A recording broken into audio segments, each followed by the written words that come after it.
Assalamualaikum warahmatullahi wabarakatuh. Ya, jumpa lagi dengan pembelajaran kimia. Kali ini kita akan belajar tentang bentuk molekul. Jadi kali ini kita akan mempelajari tentang bentuk molekul, ya.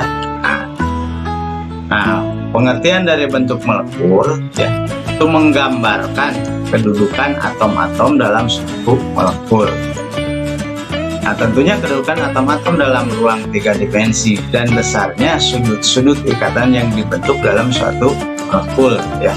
Ikatan yang terjadi pada molekul-molekul tersebut dibentuk oleh pasangan-pasangan elektron.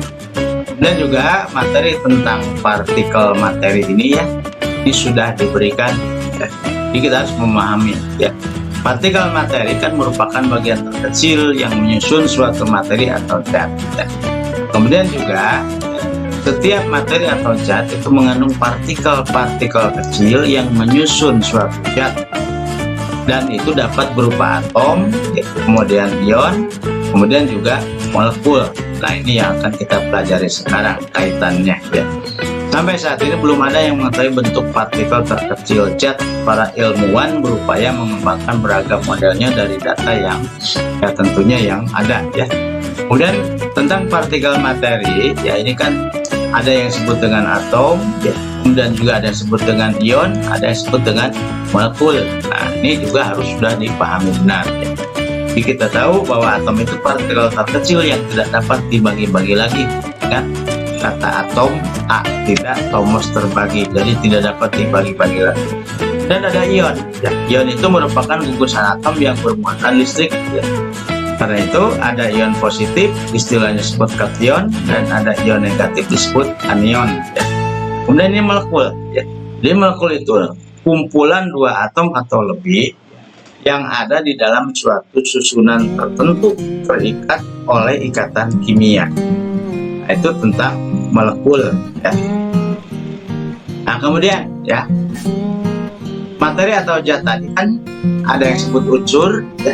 Nah, kita tahu contoh ada hidrogen, oksigen, nitrogen, ya. Kemudian ada ini besi, ya.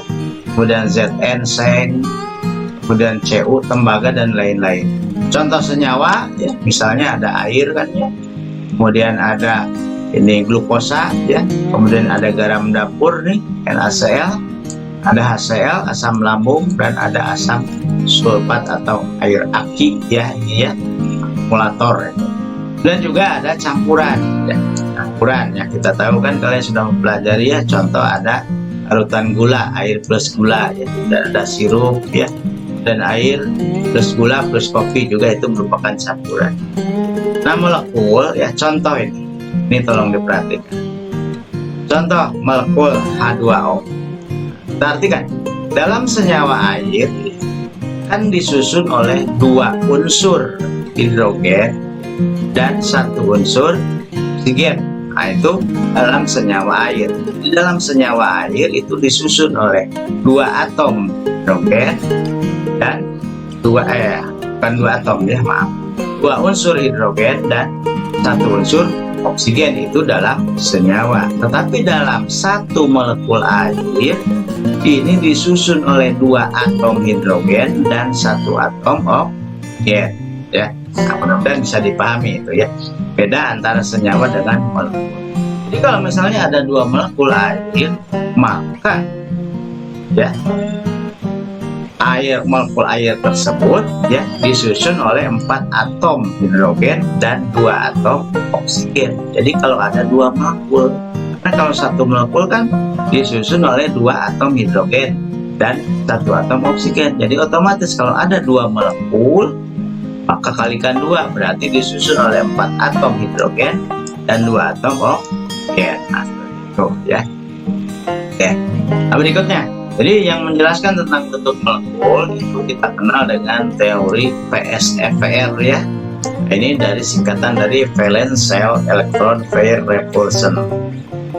Ini pendekatan tentang bentuk molekul yang terkenal dengan teori tolakan pasangan elektron. Ini meskipun kedudukan pasangan elektron dapat tersebar di antara atom-atom tersebut, tapi secara umum terdapat pola dasar kedudukan pasangan-pasangan elektron akibat adanya gaya tolak-menolak yang terjadi antara pasangan-pasangan elektron tersebut, ya. Oleh sebab itu, bentuk molekul ini ditentukan oleh kedudukan pasangan-pasangan elektron. Maka sebelumnya kita akan mengenal dulu istilah-istilah, ya. Satu, ada atom pusat ini. Ini contoh. Ini ada H2O, ya, ada molekul H2O. Atom pusatnya oksigen, ya. Dan pada PCl3 sebagai atom pusatnya adalah fosfor, P ini, ya. Kemudian pasangan elektron yang berada di sekitar atom pusat dapat dibedakan nanti menjadi pasangan elektron ikatan dan ada pasangan elektron bebas. Nah, kita ingatkan lagi pada saat mempelajari tentang ikatan kimia, ada ikatan ionik dan ada ikatan kovalen. Kemudian PEB, ya, ini memiliki gaya tolak yang lebih besar daripada PEI. Jadi adanya gaya tolak yang kuat pada PEB menyebabkan PEB ini akan menempati ruang yang lebih luas daripada PEI, ya. Oke. Nah, kemudian ini, ya, bentuk-bentuk dari molekul. Yang pertama ada bentuk molekul linier, ya. Jadi seperti contoh ini, seperti contoh, ya, ada senyawa berilium klorida SCl2.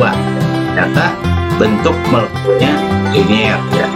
Dan juga ada bentuk molekul segitiga datar. Ini contoh senyawanya seperti boron triklorida, ya, BCl3. Nah, dan ada bentuk molekul tetrahedron atau tetrahedral, ya. Contohnya seperti ini metana, ya, atau CH4. Nah, kemudian bentuk molekul trigonal bipiramida seperti PCl5.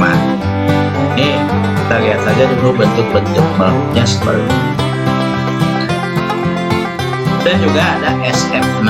Ini bentuk molekulnya oktahedral atau oktahedron, ya.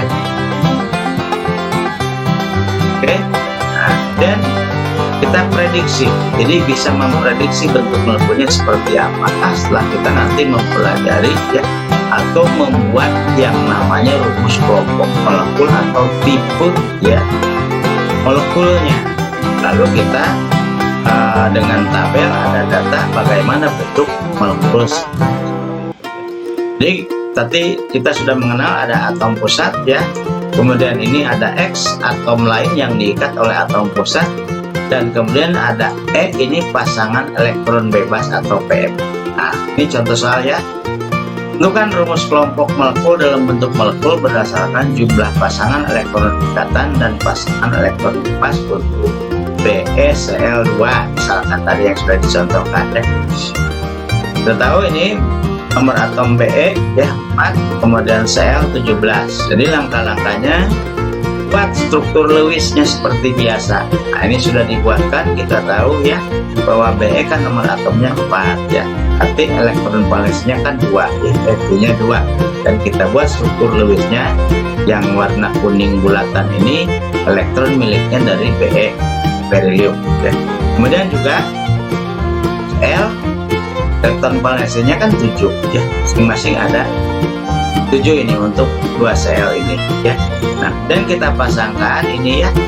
Jadi ini Be sebagai atom pusatnya, kemudian tidak ada pasangan elektron bebas, dan ada X-nya. X-nya itu apa tadi? Apa? Atom lain yang diikat oleh atom pusat. Dari Cl yang 2 ini yang diikat oleh atom pusat, ya. Maka otomatis rumus kelompok molekul atau tipe molekulnya itu A-nya kan atom pusat B, ya, A, kemudian X-nya ininya seharusnya 2 ini, ya. Jadi AX2. Nah, seperti itu. Dan bentuk molekulnya tentunya linier. Nah, ini. Jadi langkah-langkah ini harus ditempuh seperti ini.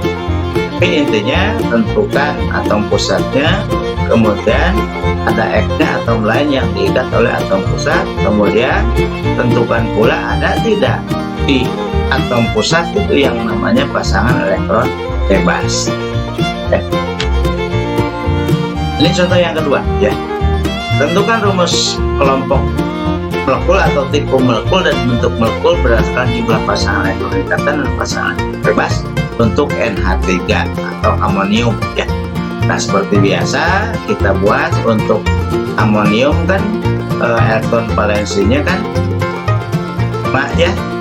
Nah, kita buat pada struktur Lewisnya 1 dengan titik 2, 3, 4, 5.